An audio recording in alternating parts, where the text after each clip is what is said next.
KS Ranger ada yang mau ditanyakan, nanti bisa melalui kolom chat ya guys ya. Kalau tidak melalui kolom chat, nanti bisa tunjuk tangan langsung juga boleh. Nah, jangan sungkan. Di sini kita bisa berdiskusi selama 90 menit ke depan nantinya. Dan nanti kalian bisa tanya apapun. Misal tiba-tiba, Mbak, aku kok mau tanya yang materi sejarah ini ya, gitu ya. Tapi tolong nanti jangan tanyanya matematika, please, oke ya. Nah, di sini.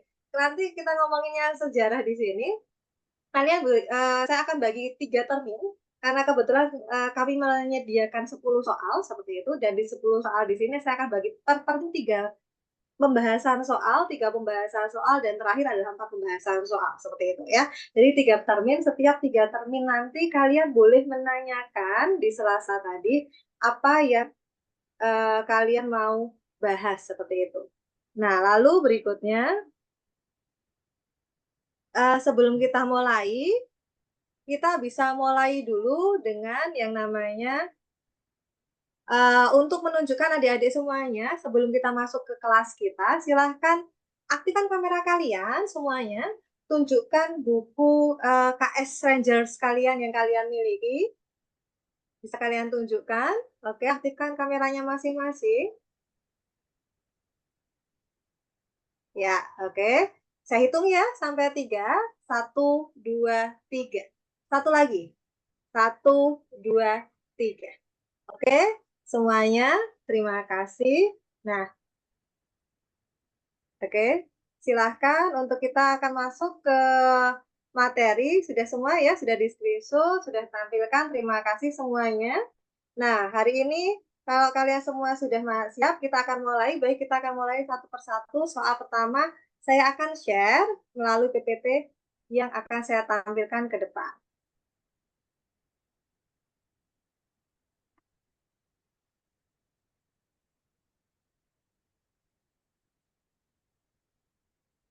Bentar ya.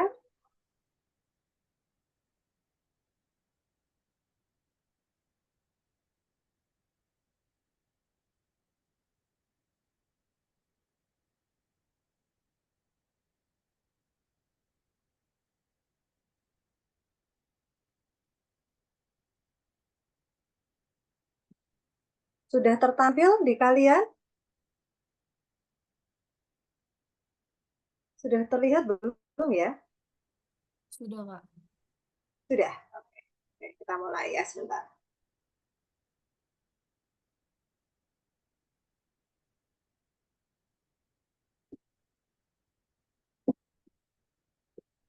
Ketika kita bicara materi UMUGM, yang saya akan bagi di sini adalah beberapa materi secara langsung seperti itu.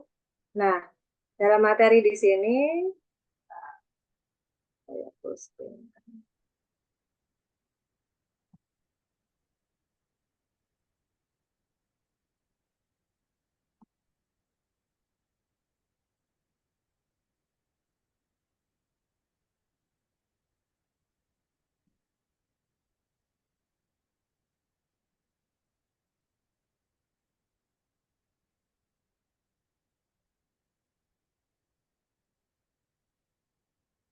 Bentar ya, ini sharing saya tidak mau jalan. Bentar.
Mereka dibawa jadi lapak. Nah, baik semuanya, kita akan mulai di sini.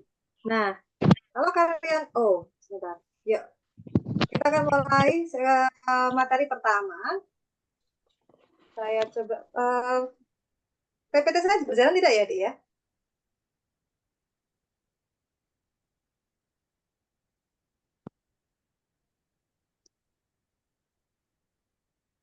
Oke, yuk kita sudah berjalan. Sudah berjalan, sudah terlihat? Oh, sudah terlihat. Oke, yuk kita akan mulai. PPT yang pertama, soal yang pertama kita akan membahas di sini adalah, ini adalah soal tahun 2016, seperti itu ya. Terima kasih untuk jawaban bantuannya jawab tadi ya. Berikut ini merupakan fakta yang salah mengenai aksi heroik di Surabaya setelah proklamasi.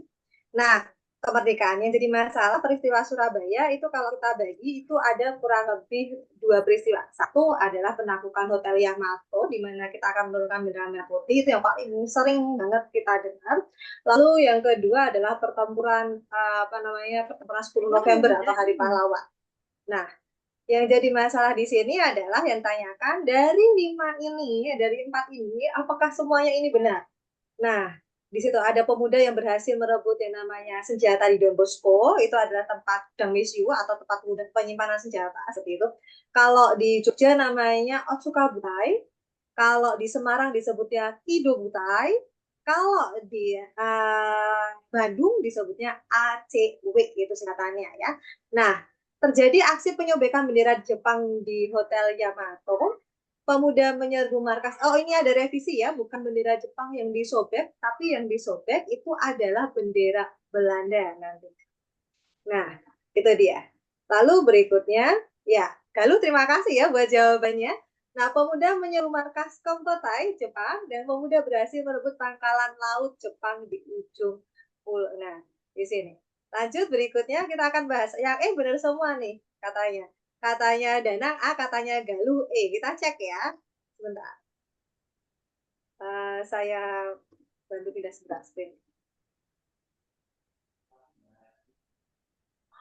Nah, di sini ketika kita bicara mengenai susunan peristiwa di Hotel Yamato tadi, pemuda berhasil merebut pangkalan Angkatan Laut Jepang. Lalu berikutnya adalah ketika kita bicara mengenai pemuda berhasil merebut senjata di Jepang, dan Messi dan Bosco. Ini urutannya dimulai dari yang pertama kali adalah pemuda berhasil merebut pangkalan Angkatan Laut Jepang, lalu berikutnya pemuda menyerbu markas Kemetai Jepang, dan penyobekan bendera. Nah, bendera ini nanti akan disobek yang paling akhir. Tadi saya bilang bahwa peristiwa ini terjadinya adalah setelah yang namanya, nah, di sini ya, saya akan masukkan seperti ini saja, karena ini tidak terlihat dari tadi.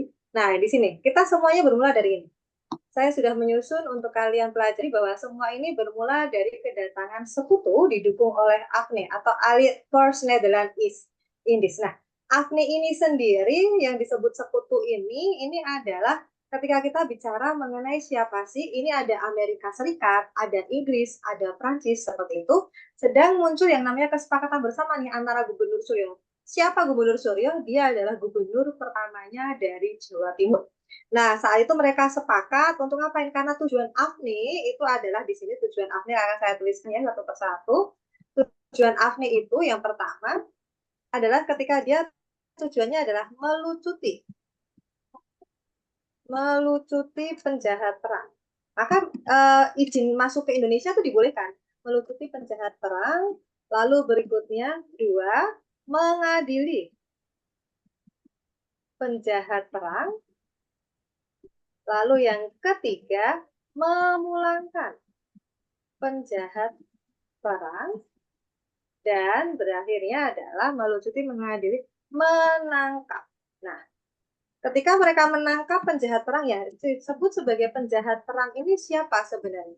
Yang disebut sebagai penjahat perang kalau di Hindia Belanda ini adalah Jepang.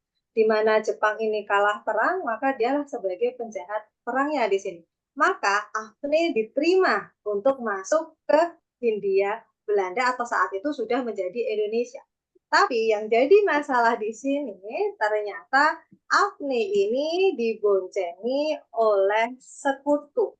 AFNI ini diboncengi, bukan sekutu, maaf ya, AFNI itu sekutu, nah diboncengi oleh Belanda. di mana saat itu Belanda menamakan dirinya yang masuk ke Indonesia adalah Netherlands Indies Civil Administration-nya seperti itu. Nah, ini ketika kita bicara mengenai awalnya kenapa kok kita bisa sih mau masukkan yang namanya Inggris ke Indonesia, alasannya gara-gara itu. Nah, di sini itu ketika masuknya si Allied Force. Tapi sebelum peristiwa ini di Surabaya dengan Gubernur Suryanya, nah, bulan September di Surabaya itu sudah dimulai dengan yang namanya pengambilan senjata dulu tuh. Pengambilan senjata ini tadi saya bilang di Jogja itu terjadi yang namanya Sukabutai. Lalu di Semarang di Pido Butai. Dan di Bandung itu di ACW. Nah, di Surabaya itu tadi di Don Bosco seperti itu. Nah, tujuannya apa sebenarnya? Tujuannya karena saat itu Indonesia tidak memiliki yang namanya persenjataan. Ada sih senjata, tapi semua senjata kita itu masih sangat sederhana sekali. Nah, karena sangat sederhana, ya, terima kasih. Nah, karena masih sangat sederhana, saat itu makanya kita tuh kayak, kalau kata kasarnya kita tuh tukar tambah senjata deh gitu ya. Senjata kita kan touchscreen semua tuh. Dari keris, bambu runcing, tombak gitu ya. Paling jauh ketapel sama panah gitu kan. Alhasil yang kita ambil di situ itu kita ngambil punyanya Jepang, punyanya Belanda seperti itu. Lalu perebutan markas pertahanan Jawa Timur yang ada di ujung paling timur nanti. Nah, perebutan Pangkalan Laut Ujung ya. Nah, di sini nanti ada Tanjung Perak, bukan Tanjung Priok ya guys ya. Perebutan markas Jepang lainnya sampai nanti yang ketika Nica masuk tadi itu adalah baru peristiwa Yamato. Nah, di sini ketika kita bicara soal nomor satu tadi. Nah, di soal nomor satu ini ada kaitannya dengan peristiwa Jepang. Nah, untuk UMUGM Jepang itu akan keluar berapa sih Mbak?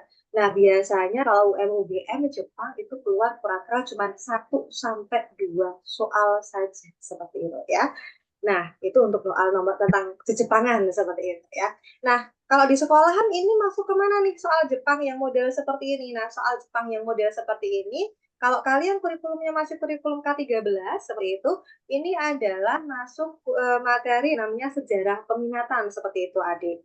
Dan sorry maaf, masuk sejarah kurikulum wajib. Sedangkan untuk peminatan itu biasanya tentang restorasi Meiji dan teman-temannya seperti itu ya.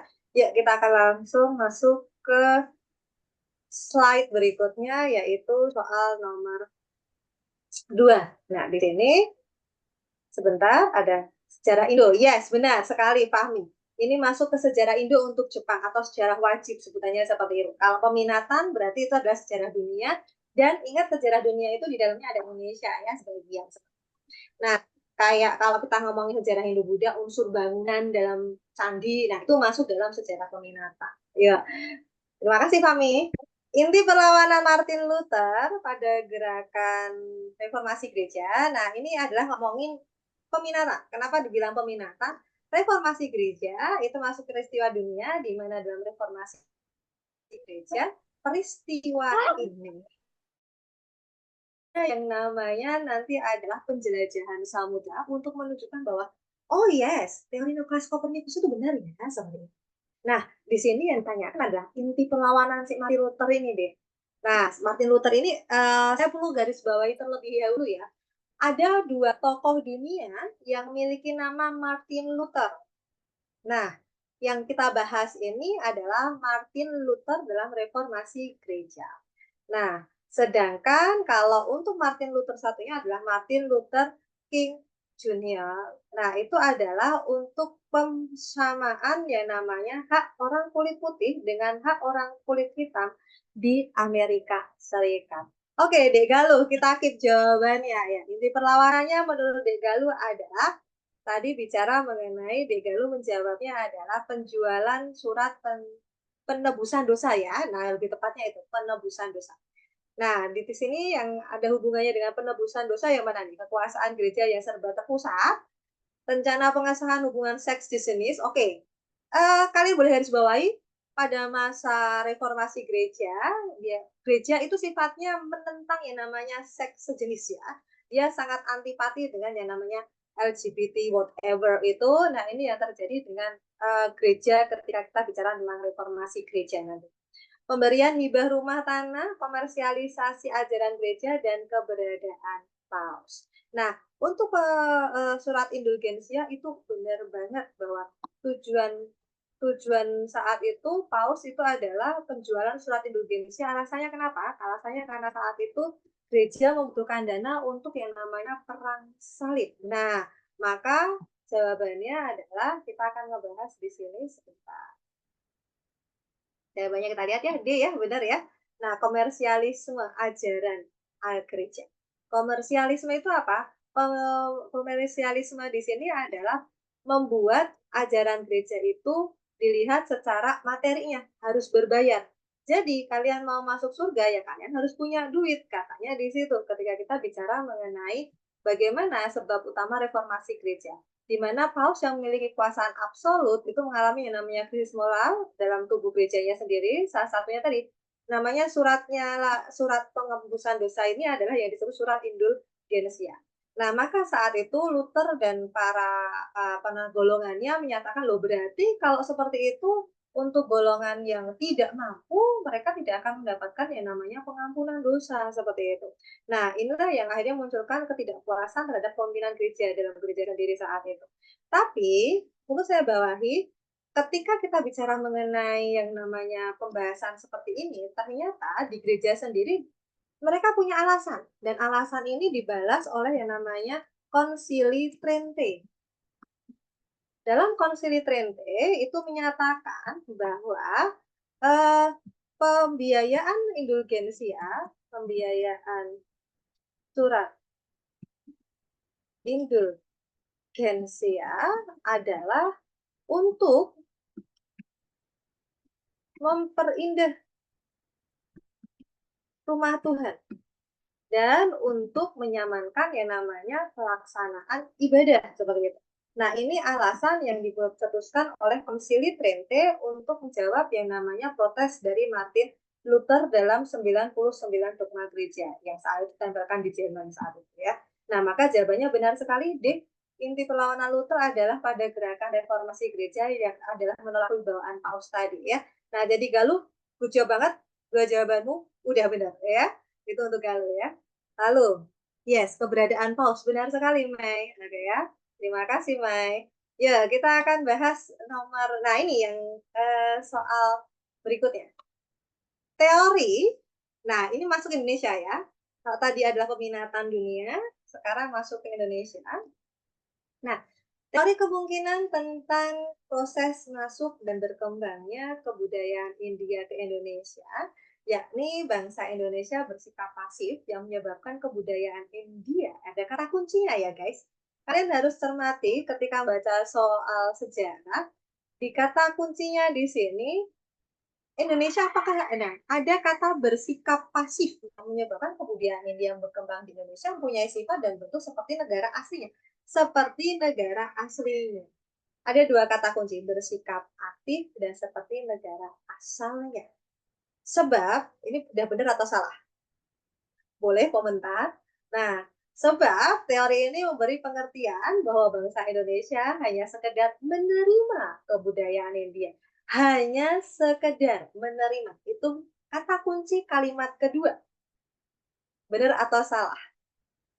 Yang A salah gitu ya. Oke, kita akan lihat cara menjawab pertanyaan ini bagaimana. Cara menjawabnya, oke, saya akan kasih clue ya untuk mempermudah kalian untuk cara menjawabnya ini.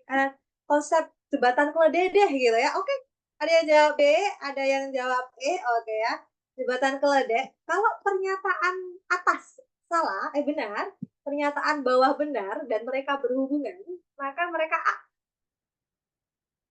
Nah, kalau pernyataan atas benar, pertanyaan bawah salah, maka jawaban dia apa? B. Gitu ya. Tapi kalau pernyataan atas salah, pernyataan bawah benar, maka dia maaf ya. Pernyataan atas benar, pernyataan bawah benar tapi tidak punya hubungan materi, maka dia B. Itu B ya. Nah, kalau pernyataan pertama benar, pernyataan kedua salah, baru itu curang. Curang itu berarti apa? C, gitu ya. Nah, tapi kalau pernyataan atas salah, pernyataan bawah benar itu dosa. D, oke. Kalau duanya salah berarti error. Udah gitu aja cara jawab. Ingat-ingat jawabannya. A itu benar semua dan berhubungan, ya. Lalu berarti B itu adalah benar-benar tapi tidak berhubungan atau beda materi. C itu atau kalimat pertama benar, ya. D itu kalimat pertama salah, kalimat keduanya benar tuh, dosa tuh kalau kayak gitu ya, salah benerin gitu ya. Lalu berikutnya yang E adalah kalimatnya salah semua, error, salah semua. Oke, kita lihat di sini. Tadi di sini ada Mbak udah cek di chat gitu ya, ada yang jawab E. Yang jawab E, kita lihat. Ya. Galuh sebentar ya, yang jawab E. Ini adalah Galuh. Lalu, oh tadi Galuh, oh B juga salah ya, itu ya, oke. Pami tadi jawab Pami?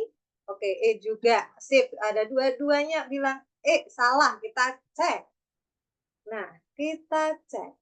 Teori pertama, kita akan ngomongin teori yang namanya kemungkinan masuknya teori masuknya Hindu ke Indonesia atau tepatnya budaya Indonesia masuk ke budaya Hindu-Buddha masuk ke Indonesia. Kita akan bahas Indonesia itu punya sifat yang namanya akulturatif. Akulturatif itu adalah ketika bisa akulturasi adalah dalam teori sosiologi. Kita akan buat sebuah pembahasan sebentar. Dalam teori sosiologi, akulturasi budaya, kulturasi budaya itu punya dua rumus, guys. Rumusnya adalah A plus B sama dengan, maka kita akan ngomongin ini, dia tidak akan jadi C atau jadi B atau A doang, tapi dia akan jadinya malah A. Ya, akulturasi budaya di Indonesia itu adalah ini, A plus B sama dengan AB. Alasannya kenapa? What the reason-nya gitu ya. Karena Indonesia sendiri itu sudah punya yang disebut local genius. Nah, local genius ini adalah kecerdasan lokal Indonesia yang kita sudah miliki sejak masa lalu, seperti itu ya. Di mana local genius ini ketemu dengan yang namanya budaya baru. Nah, budaya baru di sini adalah budaya yang dibawa oleh bangsa asing ke kita. Maka di mana hasilnya adalah ya tadi budaya yang kalian sebut budaya yang kesannya baru tapi ciri lamanya, ciri pendatangnya masih ada. Nah, inilah yang kita sebut akulturatif. Indonesia tidak menerima begitu saja tentang perubahan. Indonesia itu sifatnya adalah di mana dia itu mencocokkan masuk nggak sih di kita seperti itu. Nah, kalau nggak masuk ya nggak kita terima seperti itu. Nah, ini ada gambar yang coba saya paparkan ke kalian. Dan apakah kita menerima begitu saja? Enggak. Semuanya akan dimasukkan sesuai dengan adat budaya kita. Saya akan zoom nah di sini. Kalau kalian lihat di sini, ini adalah candi. Siva Temple Cross Section atau biasanya kita sebut sebagai Candi Siwa. Candi Siwa ini adalah kalau kalian lihat candi yang sering kita lihat di Dieng, Prambanan, Kalasan, itu adalah candi-candi yang kita sebut sebagai suku. Tapi kalau suku itu adalah candi yang dibangun di era lebih modern daripada Mendangkamulan. Nah, candi ini adalah candi yang fasenya kalau kalian lihat di India asli, bentuk candi itu adalah seperti segitiga atau seperti setengah lingkaran. Tapi kalau kalian lihat di tampilan yang saya tampilkan di sini, nah biasanya bentuknya akan seperti segitiga seperti itu, atau setengah lingkaran memanjang. Nah, itu candi di India. Tapi kalau kalian lihat di sini, candi di Indonesia unik. Dia punya tingkatan yang berbeda dari bawah. Ini yang kita sebut lapisan bawah ini adalah burloka. Burloka ini apa? Burloka ini lapisan kaki. Lalu di sini adalah yang sesi kedua ini burloka di sini di bagian dekat tanah ini adalah lapisan kaki. Lalu lapisan yang kedua kita kenalnya dengan bufarloka. Bufarloka ini adalah lapisan badan dan yang bagian atas yang bertingkat undak ini adalah yang kita sebut swarna loka. Swarna loka ini apa? Nah, ini adalah kepala seperti ini. Ada kaki, badan, kepala. Nah, bedanya apa? Nah, di sini orang Jawa atau pribumi Indonesia saat itu ketika dia bikin candi, dia berpikir bahwa candi itu nggak bisa dibangun cuman kakinya doang, habis itu badan nggak ada kepala, itu kayak manusia nggak ada kepalanya, kan serem gitu ya. Makanya di sini setiap orang bikin candi, saat itu namanya orang yang bikin candi itu adalah simpli. Kalau empu dalam bahasa Hindu itu adalah tukang ahli buat apapun itu disebutnya empu. Nah, kalau orang bikin candi itu adalah arsiteknya disebut adalah simpli. Ada ya. Di sini ketika kita bicara mengenai dia, dia akan selalu membuat lapisan kaki, lapisan badan, dan lapisan kepala. Dan ini juga digunakan untuk candi Buddha, nggak cuma candi Hindu. Nah, tapi beda penyebutan. Kalau dalam candi Buddha, kalian akan melihat yang namanya lapisan pertama itu disebut yang namanya Kama Kama Datu, itu dia. Buddha, Kama Datu, lapisan tingkat bawah. Lapisan kedua adalah rupa datu atau lapisan bentuk.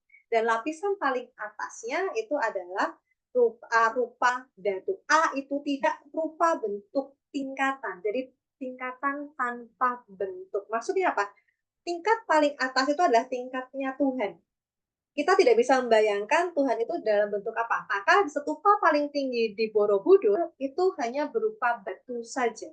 Bukan batu yang berbentuk Buddha seperti yang ada di lapisan rupa datu dan ada di lapisan relief Kama Datu. Nah, saya akan tunjukkan relief kalau kalian lihat di slide share saya.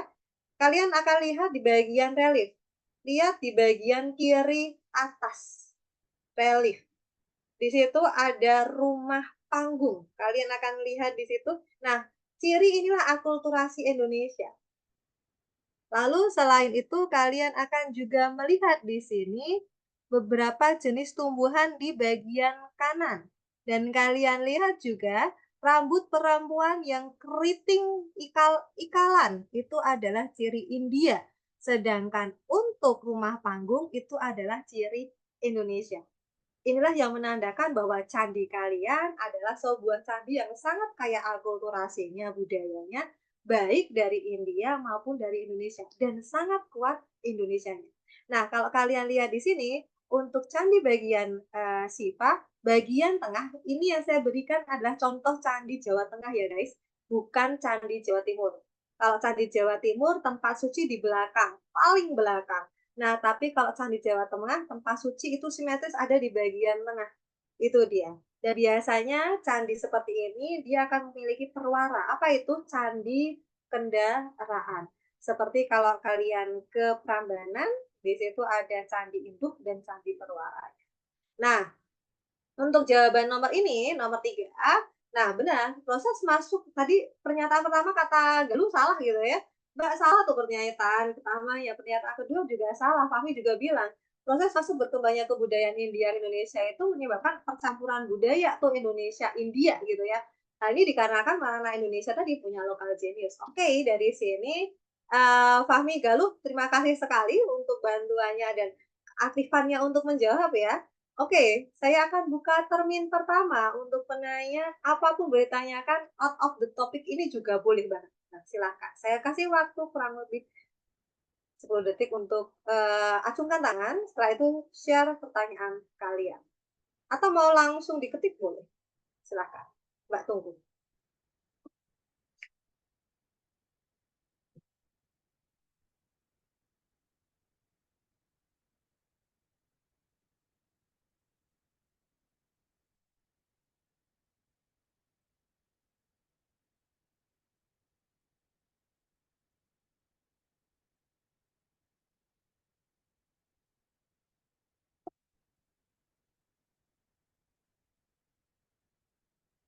Oke, wait. Kalau yang dokter atau profesor yang dibunuh itu juga masuk peristiwa di Surabaya. Oh ya, oke, kita akan kenalan dengan dokter. Si ada yang ingat? Ayo, dokter apa jadi nama rumah sakit? Ayo, di Surabaya ada yang ingat? Dokter Karyadi itu ya. Yuk kita akan bahas sedikit tentang Dokter Karyadi, guys. Siapa itu Dokter Karyadi? Ya, saya akan tambahkan di catatan Surabaya tadi untuk urutannya ya. Nah, nanti jadi bisa kalian simpan untuk belajar. Saya escape keluar dari PowerPoint Surabaya. Nah, Dokter Karyadi itu adalah dokter di Surabaya. Nah, ya kita bahas ya, Mbak kasih catatan. Mbak, ini kenapa nggak mau keluar?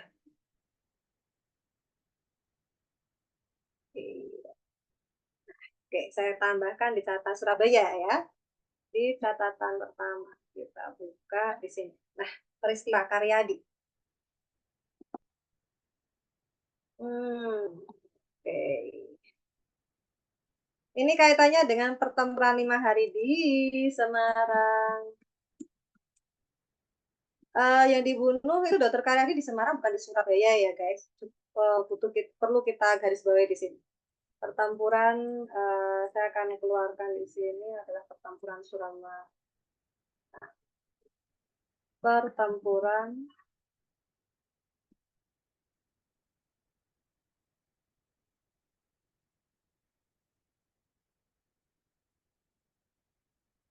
pertempuran 5 hari.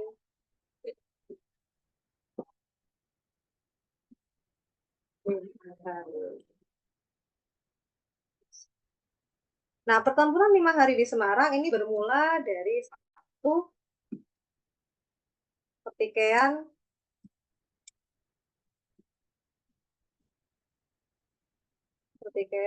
antara rakyat dengan Jepang. Nah, tapi ini menyebabkan nomor 2 diracuninya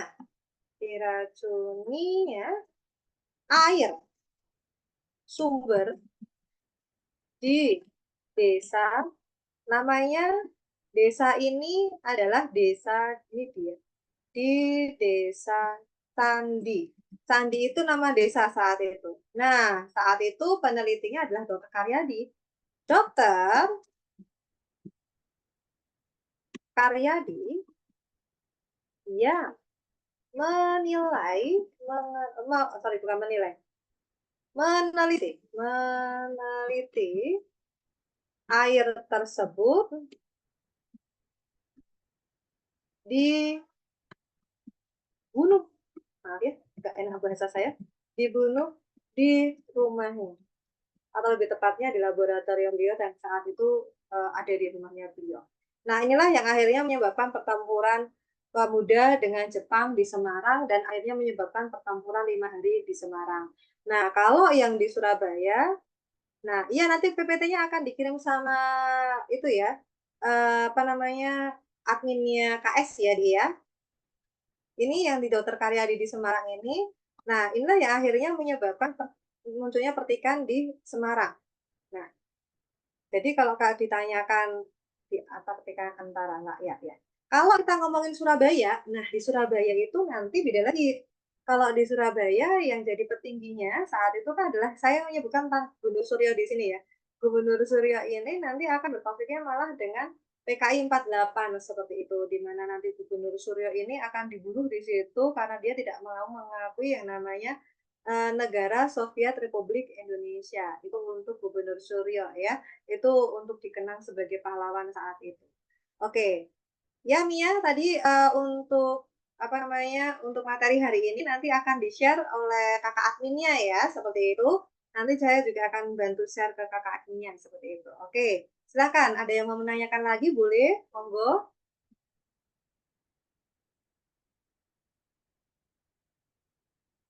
Baik,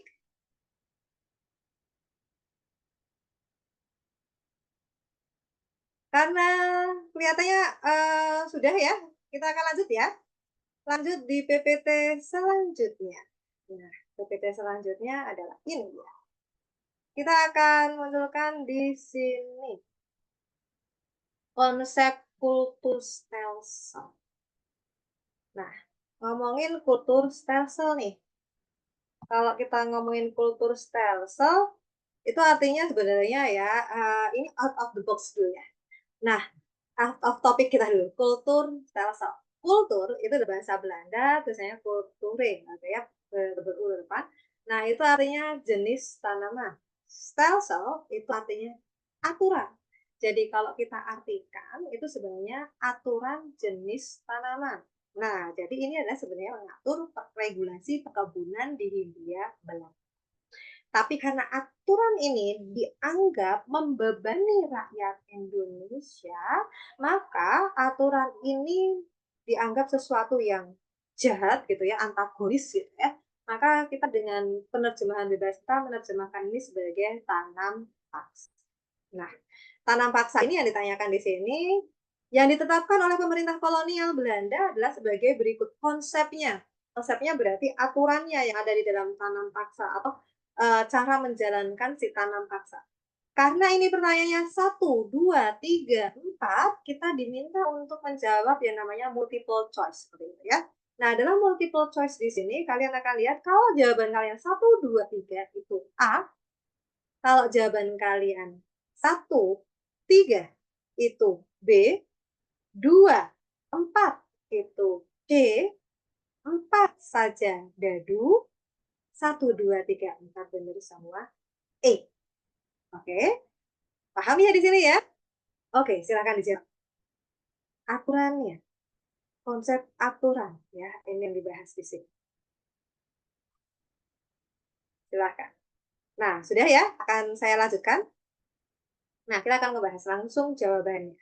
Kultur stelsel ini dicetuskan pertama oleh orang yang namanya Van den Bosch. Tapi perlu saya garis bawahi, Van den Bosch tidak pernah di Hindia Belanda. Dia hanya sebagai badan lembaga. Kalau sekarang kalian sebut di Indonesia DPR, seperti itu ya. Dia Kementerian Menteri Penjajah Luar Negeri. Nah, atau Menteri Urusan Luar Negeri itu dia. Yuk kita akan lihat di sini. Saya membuat di sini. Nah, alasan kenapa kok sampai Belanda itu menerapkan yang namanya kultur stelsel nih. Alasannya apa nih? Kultur stelsel itu adalah kebijakan yang diterapkan oleh Van den Bosch. Semua ini bermula dari kas negara Belanda itu kosong akibat 2 jenis perang. Nah, satu perang Diponegoro yang bisa dikatakan perangnya sangat pendek ya, 1825 gitu kan ya, kalau kalian masih ingat 1825 sering buat candaan sebelum maghrib sesudah azan gitu ya. 1830. Perang ini bentar, 5 tahun aja dibandingin perang-perang yang lain. Tapi bahkan kalau kalian kenal perang di Sumatera Barat gitu ya, nah Tuanku Imam Bonjol dan sebagainya itu perang itu lebih panjang. Tapi dana yang dihabiskan itu sangat besar sekali untuk perang Diponegoro. Karena strategi yang digunakan oleh Diponegoro itulah yang menyebabkan Belanda kewalahan dan harus kehabisan banyak pasukan saat itu, yaitu perang yang menggunakan strategi perang gerilya. Jadi kalau ada pertanyaan, sejak kapan perang gerilya digunakan di Indonesia?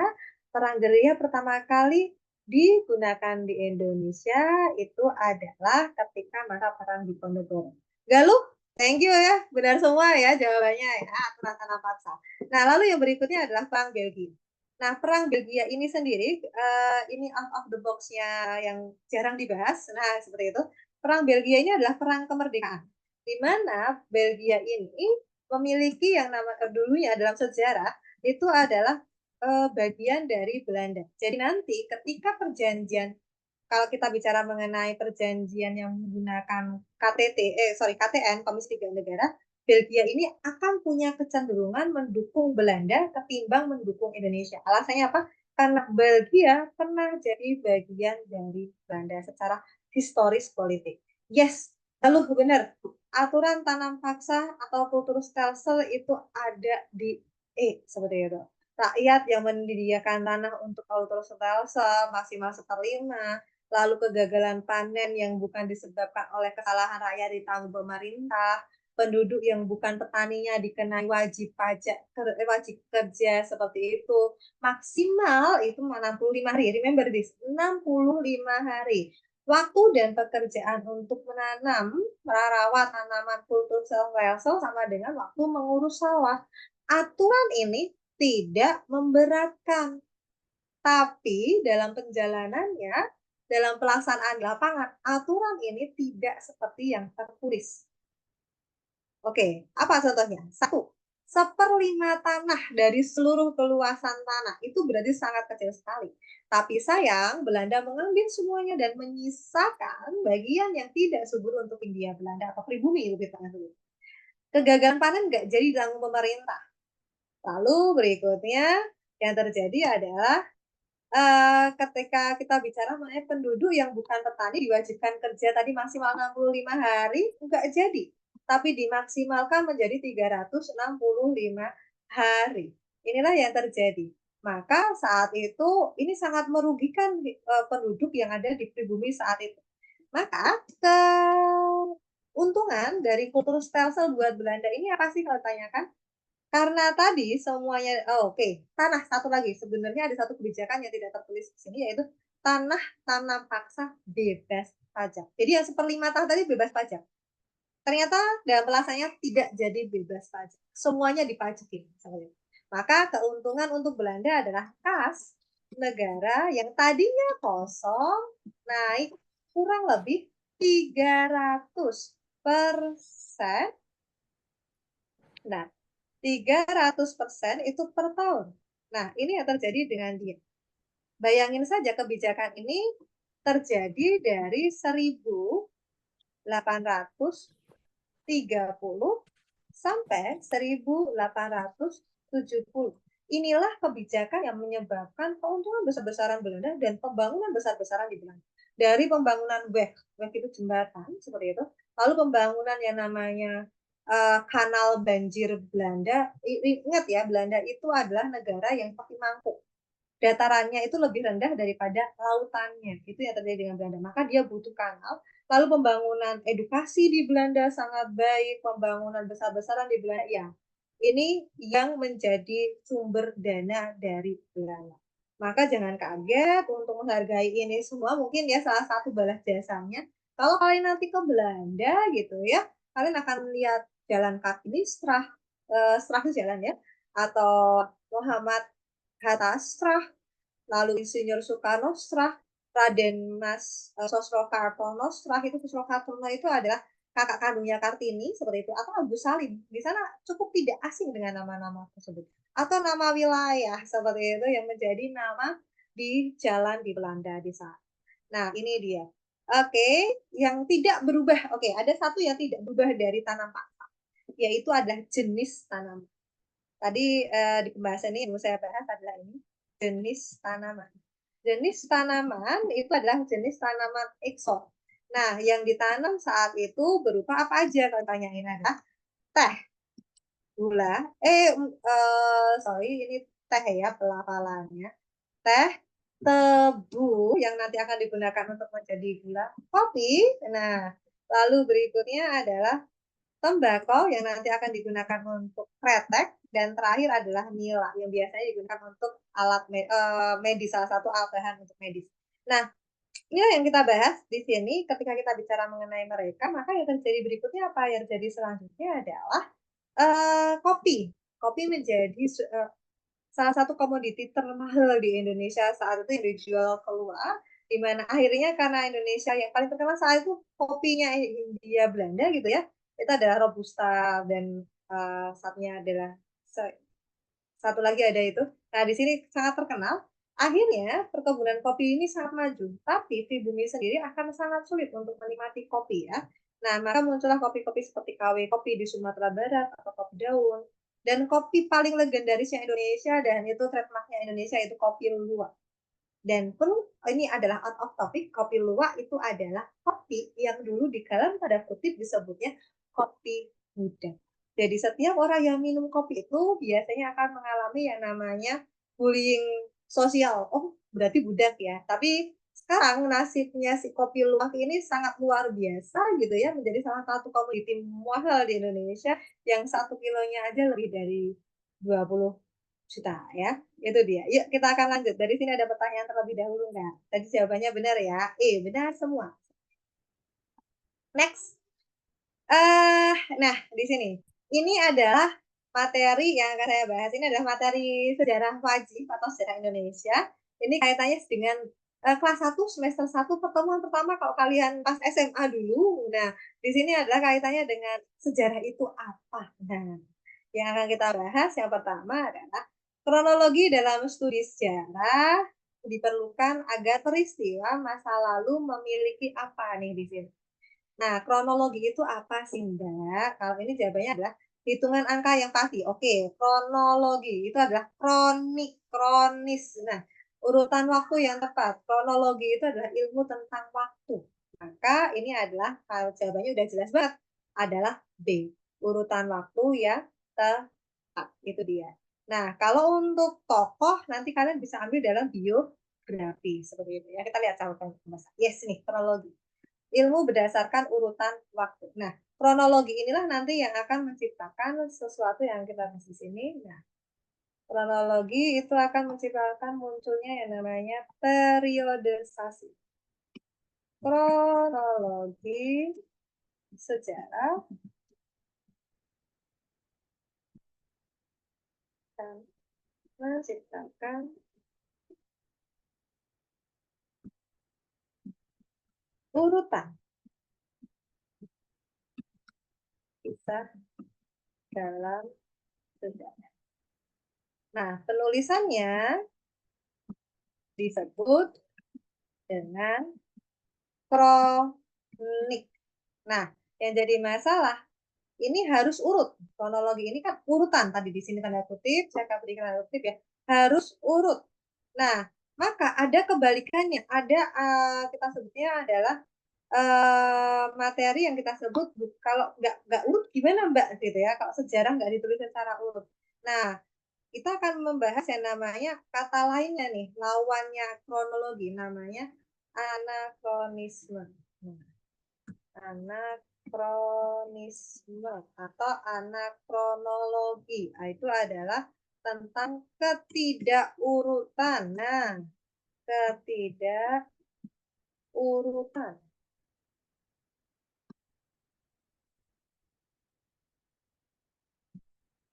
penulisan sejarah. Nah, ini dia. Itu anakronisme, kebalikannya. Jadi, kalau kronik itu adalah secara berurutan, anakronisme itu loncat-loncat, tergantung yang mau menerangkan seperti apa. Nah, yuk kita nomor selanjutnya.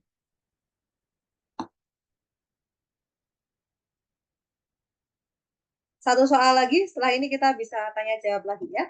Nah, perbedaan teori tentang masuknya Islam. Kalau tadi kita bicara mengenai India, sekarang kita masuk Islam.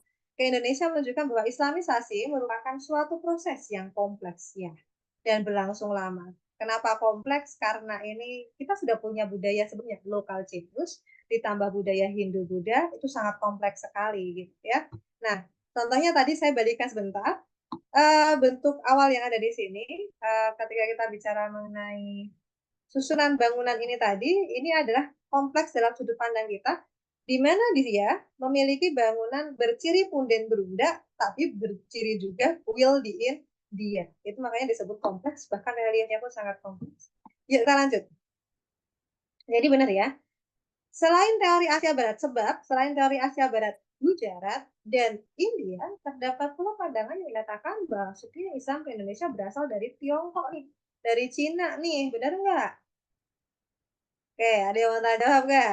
Benar nggak dari Cina ada teorinya?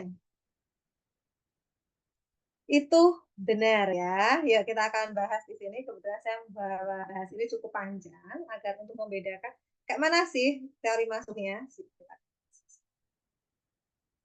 Nah, saya akan membahas bahwa ya ini jejak arkeologisnya Indonesia ya. Kalau kita mau tengok satu persatu dari fase pertama masuknya komunitas Nusantara ini itu mulainya tidak langsung ulamanya tuh. Perlu garis bawahi Indonesia kenal agama dari luar itu dari pedagang. Maka kalau ngomongin Hindu Buddha, pedagang itu ada teori wasyanya seperti itu. Nah, sedangkan kalau di Islam itu ada nih pedagang. Pedagang itu dari mana? Ada Gujarat, India, Persia, Mekah, bahkan dari Cina pun ada pedagang. Nah, itu dia.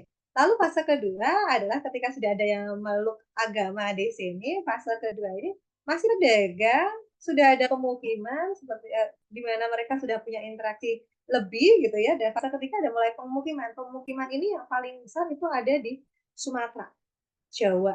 Lalu Indonesia, Jawa Timur ada. Lalu Ternate Tiduri. Contohnya kalau di Sumatera itu adalah Sumatera Barat, Aceh itu di pesisir bagian baratnya itu banyak sekali pemukiman Arab atau kalian sebutnya Arab mungkin ya, padahal setiap Arab belum tentu itu Arab, Mekah gitu ya. Bisa jadi itu Mesir, bisa jadi itu Persia, bisa jadi itu adalah Pakistan seperti itu. Tapi kita hajar sama rata semuanya Arab seperti itu ya.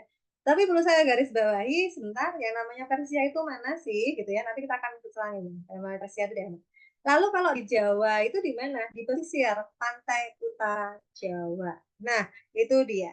Dan kalau kalian tahu biasanya penyebaran setelah ada munculnya pemukiman-pemukiman ini adalah salah satu kampung yang punya nama Islam itu adalah biasanya itu adalah kampung Kauman kalau di Jawa. Nah, itu yang menandakan bahwa kampung tersebut adalah turunan dari entah itu turunan pedagang-pedagang Arab, lalu yang kedua itu bisa jadi adalah milik wilayah tersebut di mana tinggal oleh orang Islam yang kecenderungannya adalah mereka adalah penggerak agama seperti itu atau para kaum maka disebutnya kauman seperti itu di Jawa Tengah, Jawa Timur itu ada istilah seperti itu.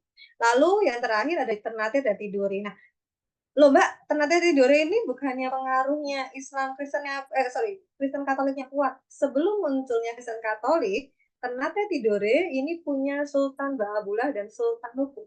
Dua-dua sultan inilah yang berpengaruh dalam menghancurkan nanti Portugis mental mereka hancurkan dan akhirnya mereka mau nggak mau meninggalkan Ternate dan Tidore seperti itu. Nah, baru nanti ketika muncul namanya Zending dan Misi baru setelah itu yaitu ketika masa pendudukan Belanda. Lanjut berikutnya empat teori itu apa aja tadi yang teori masuknya Islam di Indonesia ada Gujarat. Gujarat ini adalah teori paling salah satu termuda nomor 2 gitu ya karena paling muda itu adalah Cina gitu. Nah, teori pertama itu adalah teori Makkah dia muncul abad ke-7. Saya buat pemaparannya seperti ini. Tenang, saya sudah bikin pemaparannya ya dia. Teori masuknya pertama adalah teori Arab di sini saya terangkan. Di mana dalam teori Arab ini didukung oleh beberapa tokoh, salah satunya adalah Buya Hamka.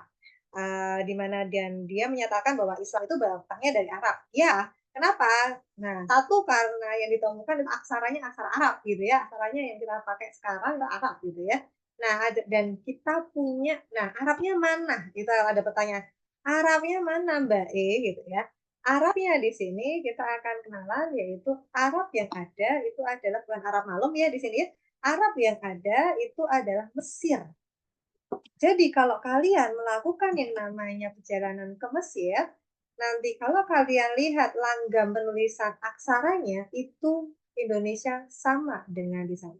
Bukan dia yang sama dengan kita, tapi kita yang sama dengan mereka. Karena kebetulan pedagang yang masuk itu sudah terpengaruh dari Mesir dan dari Arab.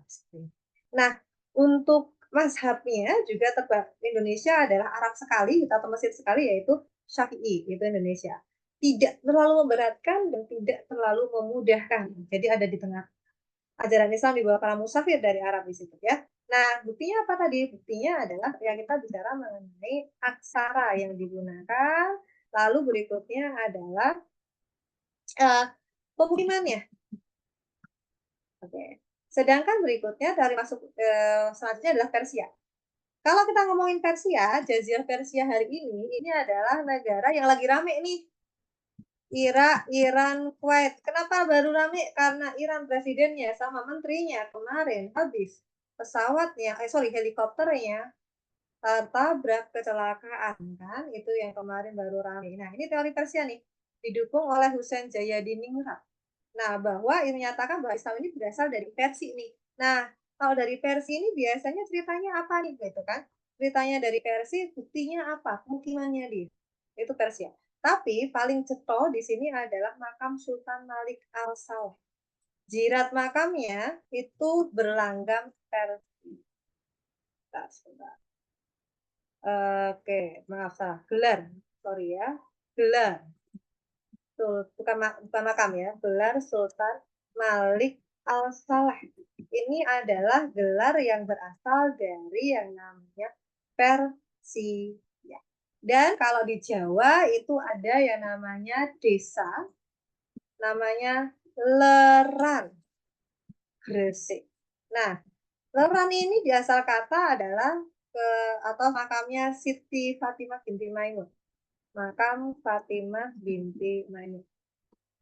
Fatimah binti Maimun. Nah, ini bukti fisiknya. Di Leran Gresik, Jawa Timur. Nah, Leran sendiri ini kalau disinyalir dalam bahasa Persia itu adalah nama salah satu dinasti yang ada di Persia. Sedangkan Fatimah binti Maimun, Maimun ini adalah nama keluarga yang biasa digunakan di Persia. Makanya bisa disinyalir bahwa itu adalah pengaruh Persia di Indonesia dengan bukti kedua makam tersebut. Oke ya. Teori berikutnya adalah teori Gujarat nih.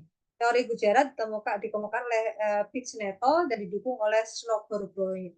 Nah, Snogorbrony ini adalah seorang tokoh Belanda yang sengaja untuk meneliti mengenai Islam di Aceh, tujuannya adalah untuk menghancurkan Aceh ketika nanti melakukan perlawanan seperti itu. Nah, dalam bukunya yang judulnya adalah The Aceher seperti itu, nah dia menerangkan bahwa dia menerangkan dan mengakui yang namanya teorinya Pichnetto bahwa Islam itu berasal dari Gujarat. Gujarat itu mana? India. Nah, di situ makanya kalau kita lihat di sini yang kita akan lihat apa? Kalau kita lihat adalah makam. Makam Sultan Malik Al-Saleh. Makam Sultan Malik Al-Saleh itu berlanggamnya adalah berlanggam Gujarat. Kalau kalian lihat makamnya Taj Mahal di India, lihat batu nisan di dalamnya, itu kalian akan melihat yang di mana bentuk nisannya itu sama dengan batu nisannya yang ada di Sultan Malik Al-Saleh. Nah, yang terakhir nih, ada teori Cina. Teori Cina ini benar-benar ada, guys. Kalau kalian pernah ke Sampokong Semarang, itu itu adalah salah satu dampak yang pernah diberikan Cina di Indonesia dalam sudut pandang Islam. Loh, itu kan kuil, Mbak. Iya, itu kuil sekarang. Dulu itu adalah sebuah masjid yang karena tidak terurus akhirnya diurus oleh golongan Konghucu dan akhirnya menjadi kuil. Tidak bisa kita salahkan loh ya, karena saat itu kan garis bawah tidak terurus setelah terbangun. Nah, teori Cina ini adalah di mana Islam berkembang di Nusantara berasal dari Cina nih.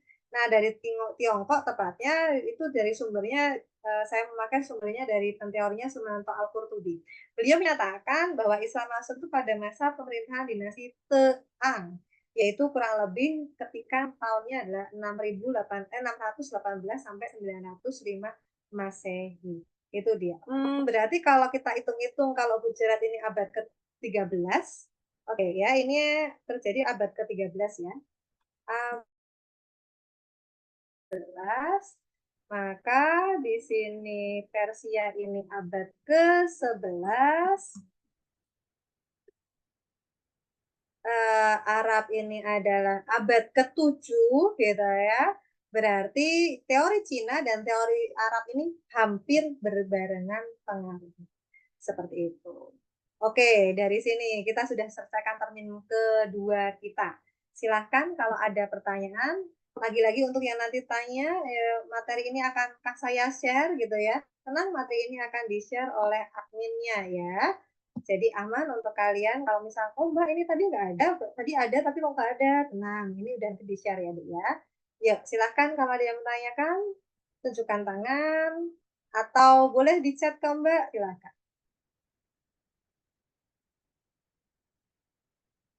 Oke, Galuh bener ya. Kak, maaf saya mau tanya ini agak OTT. Oh, nggak apa. Sebenarnya tadi Kakak sempat dimention kalau saya tidak urut. Nah, sebuah sejarah itu boleh nggak Kak ditulis atau diceritakan secara tidak urut? Saya penasaran. Oh, kalau kita ngomongin sejarah dalam formal, formal itu maksudnya dalam materi seperti skripsi, tesis, disertasi, jurnal itu harus berurutan. Harus. Tidak bisa tidak berurutan. Tapi, nah ini ada bedanya. Tapi ketika sejarah dituturkan menjadi kisah, nah sifat sejarah itu punya berapa ya? Sejarah sebagai ilmu, sejarah sebagai kisah, sejarah sebagai peristiwa. Nah, ini boleh nggak berurutan nggak sih kalau yang kisah dan peristiwa? Boleh, silahkan. Tapi kalau peristiwa lebih dianjurkan untuk berurutan agar orang itu paham mengenai urutan sejarah gitu kita. Gimana gitu? Jadi kalau formal seperti kalimu bikin tulisan sejarah, lawatan sejarah, kalau di SMA dulu ada namanya kalau di Jogja itu lawatan sejarah seperti itu. Di mana siswa itu ikut lomba, nanti dia akan dikasih tema, misal temanya adalah serangan umum nih, 1 Maret 1949. Maka dia harus menulis secara kronologis alasannya kenapa, lalu dimulai dari mana, jam berapa, siapa tokohnya, dampaknya apa, nah itu urutannya. Tapi kalau itu sebagai hanya kisah tutup, biasanya itu bisa secara loncat sesuai ingatan si saksi atau si pelaku masih diperbolehkan. Makanya dalam sejarah nanti biasanya ada perbandingan nih. Kalau kita bicara sejarah sebagai ilmu pembandingan apa? Kalian masih ingat dalam sejarah itu HV in grafi ada heuristik, verifikasi, lalu berikutnya ada yang namanya interpretasi dan historiografi penulisannya. Verifikasi ini penting. Kalau dalam penulisan sejarah itu harus dikritik. Kalau dikritik, alasannya kenapa? Agar sejarah ini tidak makin ke sini makin ke sono alias selalu menyimpang dari kisah sebenarnya. Nah, makanya dalam sejarah itu harus kronik urut seperti itu dalam penulisan atau dalam pembabakan. Oke, Git. Ada yang mau tanyakan lagi? Masuk Islam dari Cina ke Amerika, Arizona dan New Mexico juga berbarengan sama Cina ke Indo. Jadi benar banget kalau dibilang mudah. Yes, banget seperti itu. Ya, benar. Amerika pernah muslim ya. Amerika pernah menjadi negara muslim ketika masih saat itu belum Amerika, masih suku Indian seperti itu. Lanjut. Ada lagi yang mau tanyakan? Terima kasih. Ya, sama-sama. Ya, kita Galuh, terima kasih ya aktivasinya ya. Nanti kita aktivasinya semua. Oke, dari sini ada yang mau tanyain dulu nggak? Saya kasih Pak.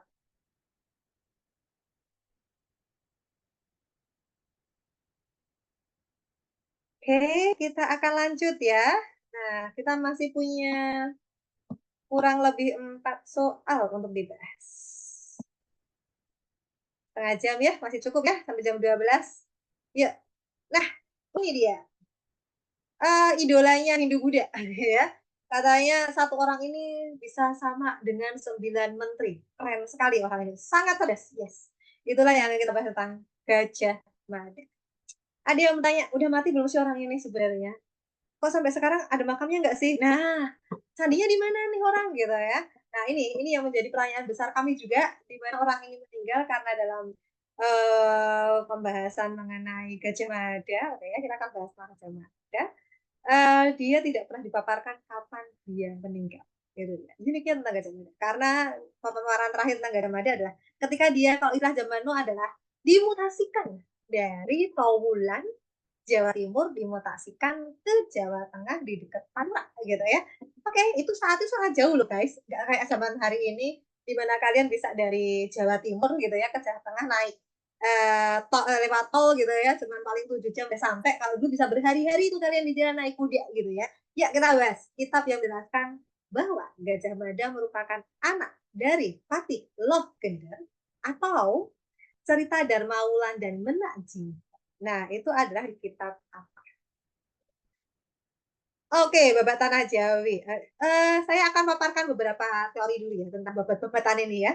Nah, ya, apa sih ini? Naskah Usana Jawa, saya bacanya Usana Jawa, bukan Usono Jawa ya guys. Berarti kalau Usana Jawa, ini rasanya adalah kesunda-sundaan gitu.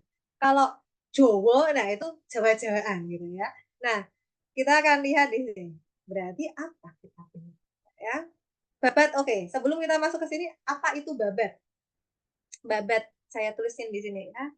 Saya tambahkan materi sebentar.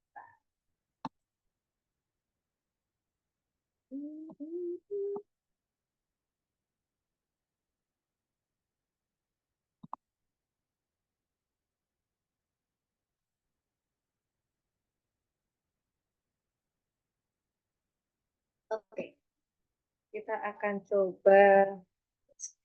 Kita akan membedakan apa itu bab naskah sama kitab.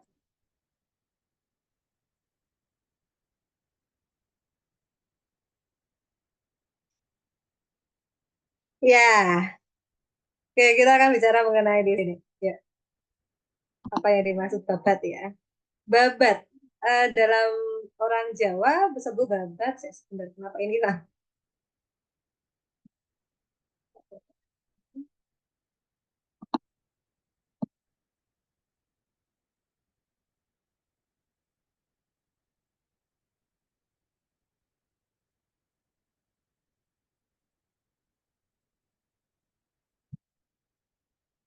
Oke, babat adalah kitab yang berisi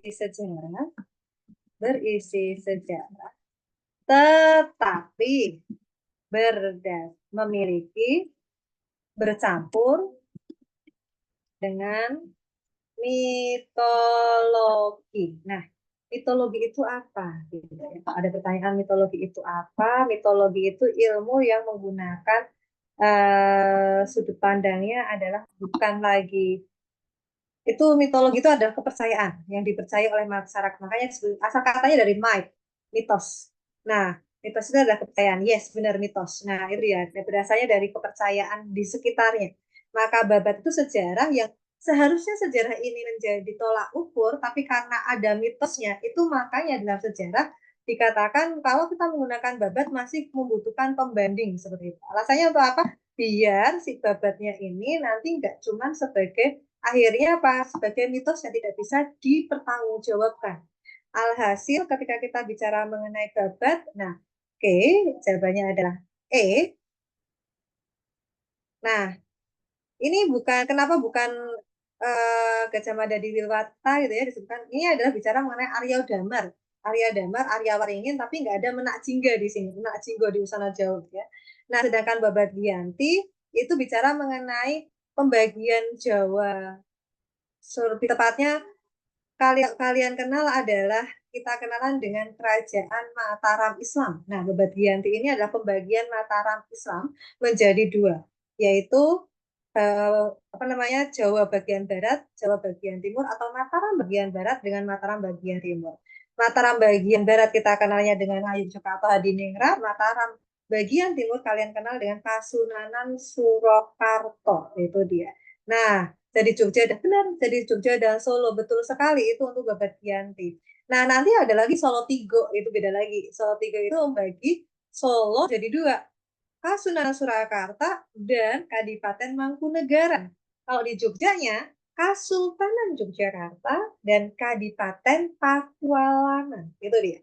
Nah, lalu untuk teks Babat Tanah Jawi ini adalah teks paling sakti menurut saya. Alasannya kenapa? Dia bisa bikin silsilah Raja Jawa itu sejak masa Nabi ada runutannya tuh. Bahkan kalau kalian ke Keraton Jogja atau Keraton Solo itu ada silsilah di situ. Ada silsilah berupa pohon silsilah yang paling rootnya bahwa itu Adam alaihissalam gitu. Nah, itu nanti tiba-tiba di bagian cabang-cabang atas itu ada yang namanya putra-putra dari sultan-sultan Mataram Islam itu ada di situ.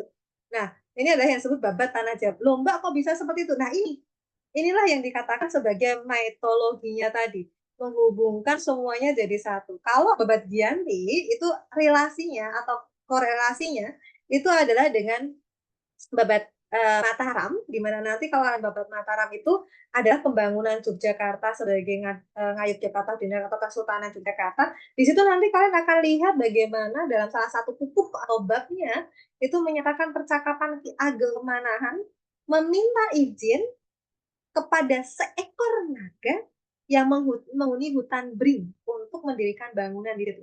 Hutan Bring ini apa? Hutan Bring ini adalah hutan yang terletak di antara dua aliran sungai di Yogyakarta, yaitu antara Sungai Winongo dan sungai yang ada di dekat kebun binatang. Nah, itu adalah hutan. Satu hutan itu jaga seekor naga. Oke, kalau logika, ada nggak sih naga?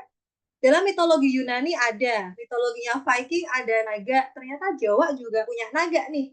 Itu ada beneran kagak tuh makhluk ya kan? Nah, inilah yang disebut mitos. Kayak mana pula nih Ki Ageng Kemanahan pakai bahasa apa ngomong sama tuh naga gitu kan? Tapi kalau kalian ke Keraton Yogyakarta di bagian pintu depannya itu atau di bagian bangsal mangantinya kalau kalian masuk di bagian atasnya itu ada dua ekor naga yang ekornya terlilit. Nah, itulah yang namanya Condro Sengkolo, pendirian dari kerajaan tersebut atau tahun pendirian kerajaan tersebut.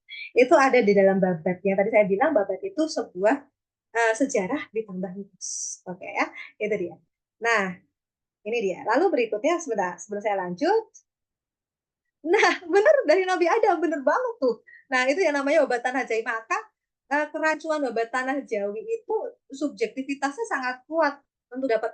Padahal sejarah itu sifatnya adalah objektivitas. Maka butuh banget diterjemahin lagi tuh. Nah, di sini maka jawabannya ketahuan di E. kitab Arung Bondan. Nah, kitab ini menceritakan si Patilo Gender tadi, kenal dengan nama legenda dalam cerita Dana Wulan dan Menak Jingga ini biasanya dulu ada di kisah pewayangan seperti itu, Menak Jingga itu. Dan mengungkapkan bahwa Patih ini yang saat itu menjadi patih ratunya Majapahit saat waktu Kencono Wungu. Nah, dialah nanti yang akan menjadi patih dan mengangkat anaknya.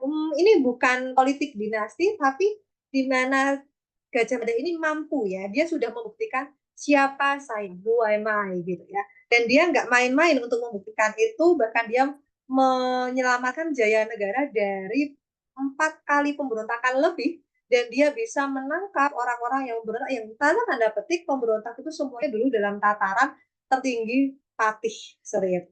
Dan dia bisa mengalahkan semua ini. Inilah yang dikatakan bahwa orang ini diangkat karena prestasinya, bukan hanya karena ayahnya Lohginder atau seorang patih saat itu. Nah, kalau menurut Brandes, terjadi pada masa pemerintahan Satu Suhita. Nah, ada perbedaan antara Arung Bondan, kitab Arung Bondan dengan Brandes seperti itu. Suhita sama Kencono Wung ini ada berbeda ya, seperti itu. Nah, ini ketika kita bicara kisah tersebut. Nah, kalau kalian tanya wilayah empire-nya Majapahit, nah ini dia. Inilah yang kita sebut sebagai Nusantara kedua. Indonesia, Nusantara ketiga. Nusantara pertama siapa? Ayo, kalian tahu nggak? Disebut juga negara maritim, disebut juga Nuswantara atau Nusantara gitu ya, Nuswantara sudah seperti itu. Nah, yang pertama disebut sebagai Nusantara adalah Sriwijaya. Gitu ya.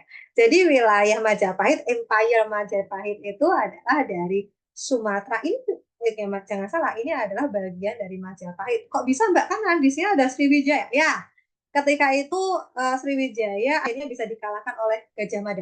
Sorry, bukan cuma Gajah Mada, tapi ada nama lain yang namanya Empu Nala. Empu Nala ini siapa? Pemimpin Admiral Laut atau Armada Lautnya Majapahit.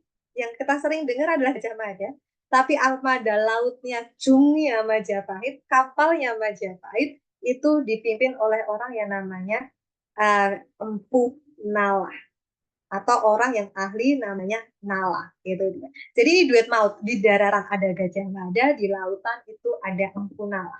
Bahkan Sriwijaya pun akhirnya tertaklukkan di sini menjadi bagian dari Majapahit. Oke. Oh, Majapahit itu, tapi kita dapat gambarannya kayak itu karena Muhammad Yamin. Ya, benar sekali. Karena Muhammad Yamin itu menemukan menggunakan celengan, tahu celengan ya kalian ya?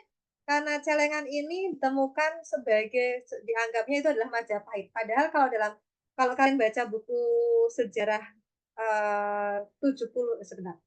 700 tahunnya Majapahit, di situ dipaparkan dalam diksi bahwa seorang Gajah Mada itu memiliki tinggi seperti manusia pada umumnya, seperti itu. Dan badan yang tidak terlalu berisi. Kenapa? Karena dia biasa mengolah kanuragan. Kanuragan itu mengolah dirinya dari fisiknya sampai jiwanya.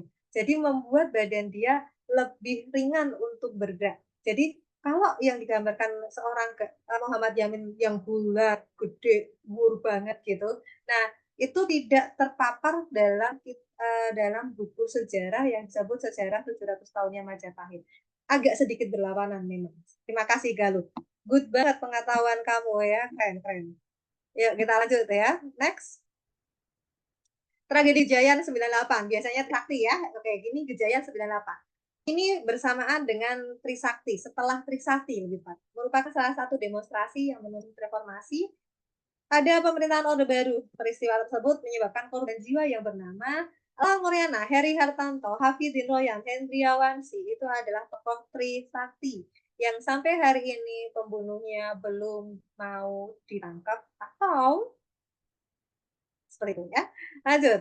Nah, sedang orang Jogjanya sendiri dalam peristiwa tragedi Gejayan itu adalah Moses Gatotkaca. Beliau adalah mahasiswa Atmajaya yang saat itu adalah seorang aktivis yang ternyata ketika alasannya dia mau pulang ke rumah, tapi ternyata ketika dihubungi di rumah dia belum sampai dan di kampus tidak ada, dan ternyata balik tinggal nama. Ya, inilah Moses Gatotkaca yang hari ini namanya terabadikan dalam Jalan Moses Gatotkaca yang terletak di antara Jalan Atmajaya, Universitas Atmajaya, dengan The Plaza Hotel di dekat Gejayan, seperti itu.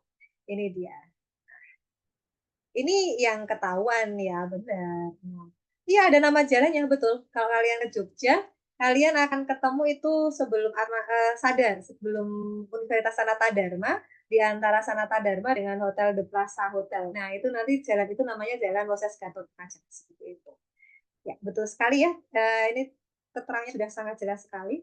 Ketika masa itu mahasiswa, kalau kata pelakunya, kebetulan dosen saya ada seorang pelaku reformasi, untuk kuliah di Jogja saja itu bukan sesuatu yang mudah, karena untuk kuliah saat itu dalam kampus, apalagi kami yang ilmu sosial, itu mendapatkan yang namanya pengawalan ketat dari provos gitu ya. Jadi masuk kuliah itu berasa kayak ketumantan, deg-degan tiap hari gitu ya, Dek, ya.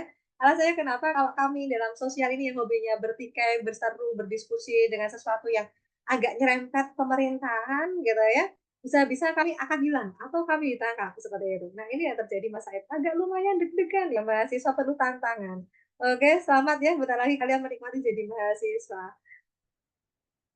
Jadi agen of change yang terbaik ya guys ya. Ya, oke. Kita punya soal, 2 soal terakhir kalau nggak salah ini ya. 2 soal terakhir kita. Zaman Paleolitikum hidup secara nomaden. Oke, paleo, tua, litik, batu, zaman batu, tua. Oke ya. Dia nomaden. Oke, good, karena zaman ini adalah zaman pertama gitu ya. Sebab belum mengenal sistem bercocok tanam. Yes, tapi apakah dia berhubungan seperti itu? Nah, kita lihat. Ya, karena dia bicara mengenai Paleolitikum hidup nomaden, belum mengenal bercocok tanam. Kita lihat di sini. Nah, ini zaman Paleolitikum cirinya. Saya besarkan sebentar. Terlalu besar. Kalau kalian lihat di sini, yes, hidupnya nomaden, berkelompok kecil, bergantung dengan alam. Nah, kalau tidak ada makanan ya lama-lama dia makan cepat mati seperti itu. Maka kalau kalian lihat umur fosil, fosil itu bisa dilihat masa usianya, itu kecenderungannya mereka tidak lolos dari usia 50 tahun seperti itu. Alat yang digunakan masih sederhana, ya dia masih batunya, kapak genggam dan kapak penebas doang. Alat tulangnya itu seperti alat penusuk. Penusuknya itu cuma belatinya dari kayu yang diruncingkan, tombak yang bergerigi, itu dia. Nah, ini alatnya contohnya. Inilah yang disebut sebagai kapak genggam, kapak perimbas, pakos, itu yang mereka sebut seperti ini. Ini cara dia hidupnya adalah dengan yang namanya nomaden. Pagi hari di Sangiran, besok hari sudah ada di Pacitan, seperti itu. Karena mereka selalu berjalan, moving. Mereka tidak punya tempat tinggal, garis bawah ya. Yang punya tempat tinggal itu siapa? Yang punya tempat tinggal itu nanti ketika kita kenalan masa Mesolitikum. Tapi tempat tinggal itu pun masih tempat tinggal sementara, yaitu tempat tinggal yang berupa gua tepi pantai atau gua tepi sungai yang kita sebut sebagai ke Abruzos. Nah itu dia. Ya, gua ini ada di daerah Leang-Leang di Indonesia, namanya Leang Peta. Seperti itu. Yuk lanjut. Berikut. 2 soal terakhir. Sejak Pelita 1, asas pemerintah dituangkan dalam 8 jalur pemerataan pembangunan. Nah, ini dia. Saya sudah bahas ini. Nah, di sini 8 jalur pemerataan ini adalah ketika kita bicara mengenai sebentar. Ada yang namanya salah satu unsurnya adalah trilogi pembangunan. Dalam trilogi pembangunan adalah ketika kita bicara tentang 3 hal, oke ya. Yang pertama adalah tadi jawabannya udah kelihatan ya. Kita bicara mengenai jawabannya adalah D. Kenapa? Prioritas 1, asas pemerintah dituangkan dalam 8 jalur pemerataan. Tidak.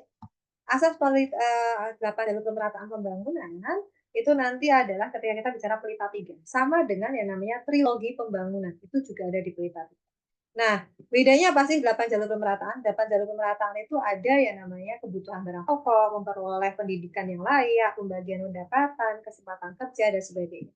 Nah, maka dari sini langsung dari program ini kalau kalian lihat pemerataan kebutuhan, sandang, pangan, papan, kesempatan peroleh pendidikan, ini banyak sekali program pemerintah masa Soeharto yang akhirnya muncul di salah satunya, yuk kita akan bahas, saya akan tuliskan di sini. Bagaimana sih programnya Soeharto saat itu tentang kaitannya dengan program-programnya ini ya. Salah satunya untuk pemenuhan bahan pokok gitu ya. Salah satu pemenuhan bahan pokok itu adalah dengan swasembada pangan. Revolusi hijau ini programnya, revolusi hijau, yaitu nanti swasembada pangan hasilnya pemerataan suatu pendidikan itu nanti adalah munculnya GNOTA, Gerakan Nasional Orang Tua Asuh. lalu berikutnya nanti munculnya SD Impres, yaitu SD sekolah dasar Impres Instruksi Presiden yang dimana masuk ke situ itu gratis, free, dari mulai seragam, tas, sepatu, semuanya biaya pendidikan itu sudah ditanggung oleh pemerintah. Lalu berikutnya adalah pemerataan. Tadi adalah dengan munculnya transmigrasi. Transmigrasi di sini adalah konsepnya adalah untuk meningkatkan ekonomi di luar Jawa seperti itu. Maka nanti muncul perkebunan sawit, karet itu di luar Jawa dari sini dan muncul pertanian di situ. Nah, selain itu apa namanya muncul yang namanya kesempatan bekerja. Oh, pemerataan berkelas dalam pembangunan. Nah, ini adalah ketika kita bicara mengenai munculnya modal asing. Nanti itu modal asing, walaupun modal kita ada nggak sih? Ada. Tapi tadi untuk lebih memudah, lebih melancarkan adanya modal asing katanya seperti itu. Pemerataan kesempatan memperoleh keadilan, iya. Walaupun di akhir nanti ada pertanyaan, benar nggak sih Tata? Benar nggak sih adil seperti itu? Ya. Lanjut, dalam trilogi pembangunan stabilitas nasional yang dinamis. Nah, ini tujuannya trilogi pembangunan itu stabilitas nasional, pertumbuhan ekonomi, dan pemerataan pembangunan. Udah itu aja. Caranya gimana? Ya, dengan program-program ini tadi. Dan kalau mau bicara Orde Baru itu buruk ya? Enggak. Boleh saya katakan, setiap pemerintahan di Indonesia itu ada baiknya, ada buruknya. Tergantung mau lebih banyak buruknya atau baiknya. Jadi boleh saya garis bawahi, Soeharto ada baiknya kok, ada positifnya kok. Yang jadi masalah cuma satu. Kenapa kondisinya sangat ingin membuat keuntungan dari pemerintahan tersebut. Jadi kalau kalian bicara, berarti pemerintah paling bagus Soekarno. Kita nggak bisa pikir seperti itu ya. Dalam pemerintahan, jujur dari awal presiden sampai hari ini, yang saya katakan, setiap pemerintahan kalian punya kelebihan dan kekurangan. Jadi karena mereka masih manusia, maka saya masih punya peluang untuk mengkritisi mereka. Karena saya masih menganggap saya cinta dengan Indonesia saya. Jadi buat kalian yang masih cinta dengan bangsa ini, belajarlah dengan baik, bangun negara kalian menjadi lebih baik lagi. Terima kasih untuk hari ini. Yuk, saya buka termin terakhir untuk hari ini. Silahkan bertanya. Oke, chat saya rame. Oh, amin, amin, amin. Ya, amin semuanya terima untuk tujuan yang terbaik kalian masing-masing. Ya, Moses ada nama jalannya. Ya, pertanyaan terakhir, pernyataan terakhir ini tadi ya. Benar. Yuk, ada yang mau tanyakan? Silahkan kalau mau menanyakan.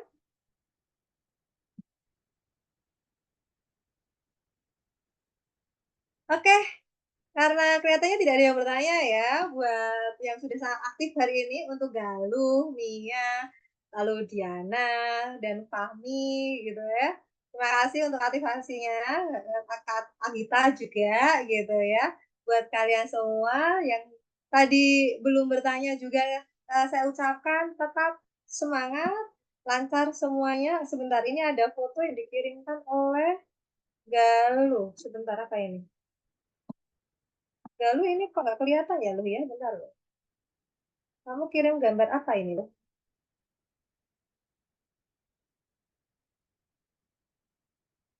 Boleh diomongin aja, Luh? Ini Mbak nggak kelihatan nih. Saya download.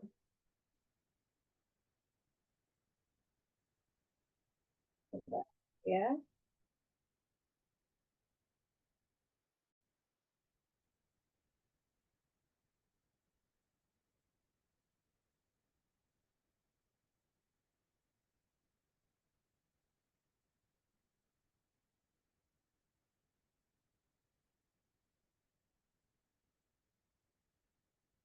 Oh, ya, ya. Oke, terima kasih. Terima kasih ya.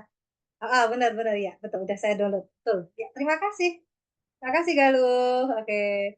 Sip. Terima kasih teman-teman semuanya. Untuk kalian semua, maaf bila banyak salah kata untuk menemani kalian di 1,5 jam ini tadi. Sukses untuk mimpi kalian semua. Dan ingat semua usaha kalian itu adalah kalau kita bicara mengenai hasil, hasil itu bonus.